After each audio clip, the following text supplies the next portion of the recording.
આપજો અને હવે હું સૂઈ જવાનો છું. તો સૂવ્યા પછી પણ આપણે શયન કરતા હોય તે દરમિયાન પણ ઘણા બધા પાપ થતા હોય છે. એ વિચારોથી થતા હોય છે. ખરાબ વિચારો આવે તો એનાથી આપણું મનથી પણ એ પાપ થતા હોય છે. માટે હવે હું સૂઈ જવાનો છું તો રાત્રિ દરમિયાન પણ મારાથી કોઈ પાપ ના થાય તે માટે ભગવાન મને બળ અને શક્તિ આપજો.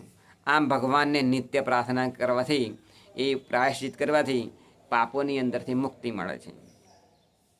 ખેડૂત હોય એ ખેતરની અંદર એ ખેતી કરે તો હળ ચલાવતી વખતે ઘણા બધા નાના નાના સૂક્ષ્મ જીવાણુનો એ નાશ થતો હોય છે.